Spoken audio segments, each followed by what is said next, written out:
Hi, this is Terrell Bear with the Mark III SMLE channel. Today we're going to be reviewing Colt's 1851 Navy Revolver. This came to me via the EMF company, which imports them out from Pieta in Italy. And we're going to put it through its paces. Now the Colt 1851 Navy Revolver came out in 1850.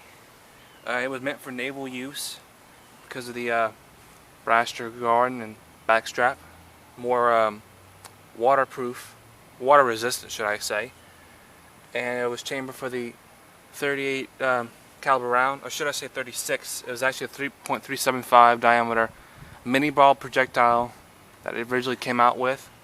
And this video is going to be different as I'm going to be using mini ball ammunition as opposed to the round balls that we modern shooters generally use.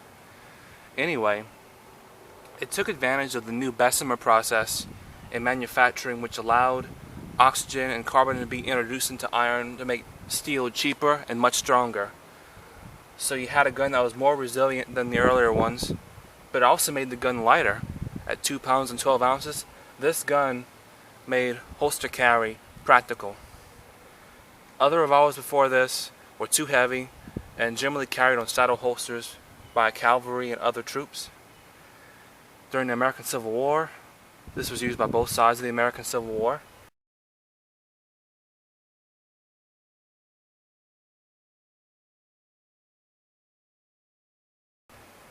And very popular with cavalry because of its low recoil. And revolvers, these revolvers were really slow to load, so generally they were carried in braces.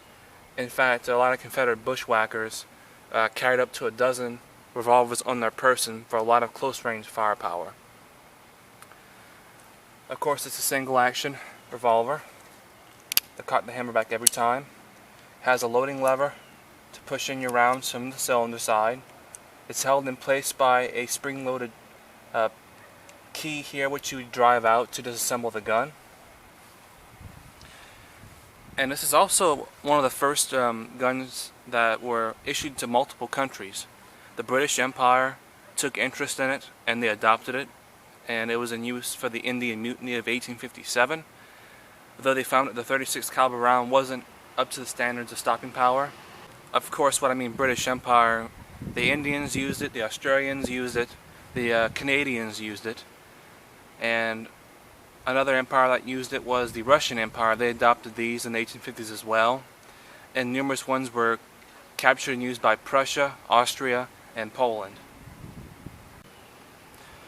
Ultimately, the Colt Navy really got Colt out of bankruptcy and became one of its most successful revolvers. About 280,000 were made from its tenure between 1850 and 1873. In 1873, the Colt Peacemaker came out and made these cartridge guns obsolete, although cartridge conversions were devised and allowed it to continue into more modern use.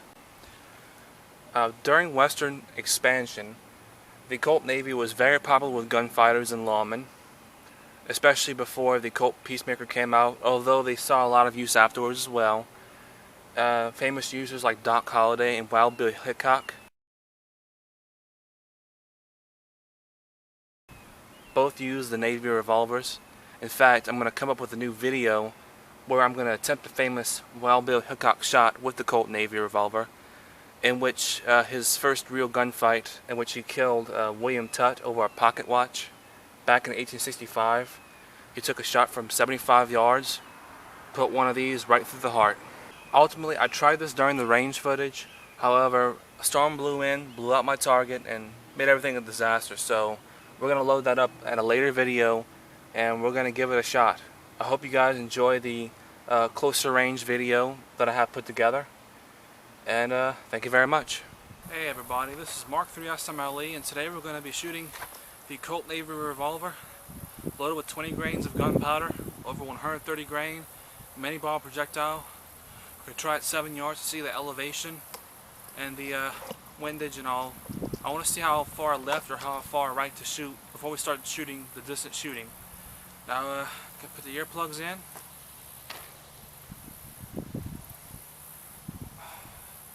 Hot day.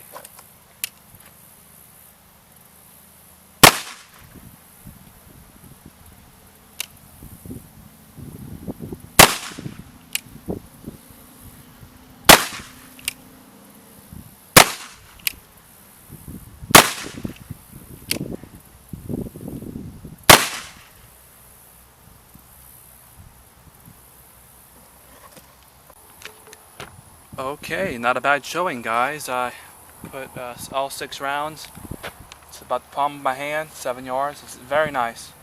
We're going to step back to 25 yards and try a bit of distance shooting. I'm going to aim for right here and see wherever we go. And then we're going to test Wild Bill Hickok's 75-yard shot. Alright, fellas, to load one of these revolvers, generally it would come in a paper cartridge for the Civil War folks, but we're going to load with loose powder here.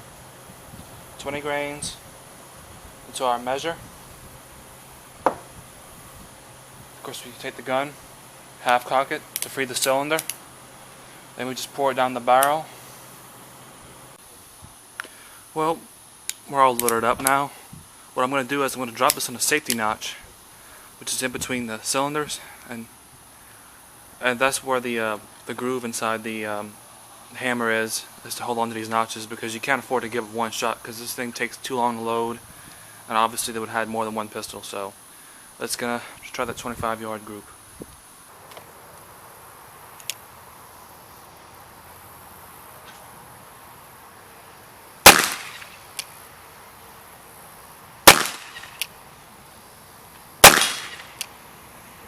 I hit the target stand.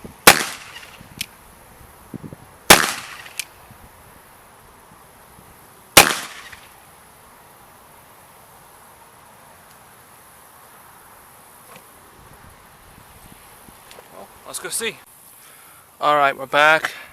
Got one here, one through here, and the rest of them flew. One of them definitely hit the target stand somewhere along the line, because I heard a big ping.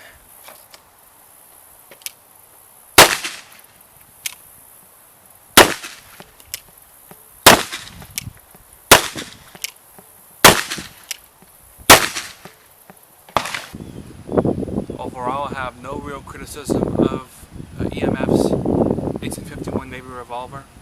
Like the Peacemaker, has the same grip. It's a natural pointer.